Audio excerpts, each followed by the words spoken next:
বড়টা ভুল আমি কীভাবে করলাম আমি নিজেও জানি না। আমি বেসিক্যালি এরকম ভুল করি না, কিন্তু হয়ে গেল। আসলে মানুষ মাত্রই ভুল হতে পারে। তো আমার এখানে করার কিছু ছিল না, কারণ আমার ওই দিন ভাবছিলাম যে একটা কেক আর থাকবে। আমি 10টা-11টার দিকে ঘুম থেকে উঠে আমি হচ্ছে কেকটা রেডি করে দেন, যেহেতু ওনাকে রাত্রে কেক দেওয়ার কথা ছিল, এই জন্য আমার আর কোনো সমস্যা ছিল না যে না আমি আস্তে আস্তে করি। কিন্তু ওই দিন আমি ঘুম থেকে ওঠার পরে 11টার দিক থেকে আসলে আমার আরও এক্সট্রা 4টা কেকের অর্ডার আসে, মানে টোটাল আমার ছিল 5টা কেক।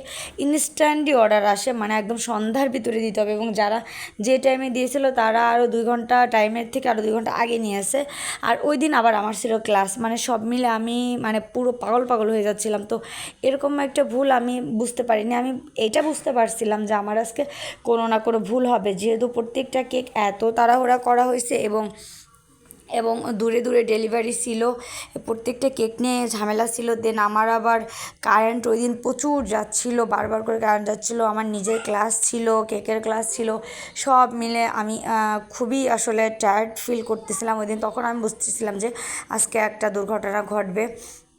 তো এই কেকটার ক্ষেত্রে হচ্ছে আমি কেকটা দেখেন আমি বানাচ্ছি, এটা হচ্ছে একটা অনকাউন্ট ছিল। কেকটা হচ্ছে ভাইয়ারা রাত 12টায় কাটবে, তো আমাকে বলতেছিল যত লেট করে দেন সমস্যা নাই। তো এই কেকটা ভাবছি আমি নিলিবিলি করবো, কিন্তু আসলে এই কেকটাই হচ্ছে আমার ঘটনাটা ঘটে যায়। আমি এই কেকটার যে নামটা দিয়েছিল ভাইয়া, ওই নামটার জায়গায় আমি অন্য একটা নাম আসলে দিয়ে ফেলি, কারণ আমি বুঝতে পারিনি। ভাইয়ের সঙ্গে এত কথা হয়েছে আমাদের হচ্ছে একটা জিনিস সবসময় বারবার আমি বলি কাস্টমারদেরকে যে আপনারা আমাদের সঙ্গে মানে কেকের অর্ডার দিলে অতিরিক্ত মাত্রায় কোনো কথা বলবেন না, বা অন্য আইডিতে বলেন। ওই আইডিতে যে আইডিতে কেক অর্ডার করা হবে ওইটা দিয়ে হচ্ছে আসলে যদি বারবার বেশি বেশি করে ধরেন আমাকে তারা বারবার বুঝাইতে চায় বা বারবার লেখা হয়, তাহলে কিন্তু কেকের যে ডিটেলসটা ওইটা একদম পিছনে চলে যায়, এবং আমাদের আসলে এত সময় থাকে না যে ওই ডিটেলসগুলো আবার ঘেটে ঘেটে ঘেটে ঘেটে প্রথম থেকে বের করব। তো এই জন্য আর কি অনেকটা ভুল এই এক কারণে হয়ে যায়।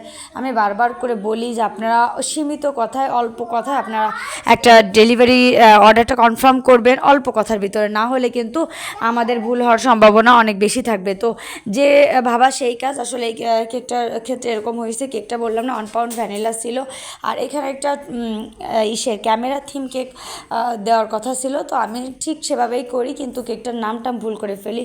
আমি কি একটা উল্টাপাল্টা নাম লিখে ফেলি। তো আমি নামটা অবশ্য ফন্ডেন্টের উপর লিখি। তো ভাইয়া কেকটা হাতে পাওয়ার পর বলতেছে যে এটা আপনি কি করছেন। তো আমি ভাইয়াকে বললাম যে ভাই আমি যেহেতু ফন্ডেন্টের উপর লিখছি, আপনি ফন্ডেন্টটাকে এক পাশে তো লিখে আর এক পাশে উল্টানোর পরে ক্রিমটা এক সাইডে হালকা করে মুছে, আমি হচ্ছে যেহেতু মার্কারের মতো আমরা হচ্ছে এডিবল মার্কার, মানে এটা খাওয়া যাবে কেকের উপরে দিলে। তো আপনাদের কাছে যেহেতু এডিবল মার্কার নেই, আপনি নন এডিবল মার্কার দিয়ে আপনি হচ্ছে লিখতে পারেন। তো আসলে ওইভাবে করা হয়েছে। কেমন হয়েছে কেকটা কমেন্ট করবেন, আর আল্লাহ হাফেজ।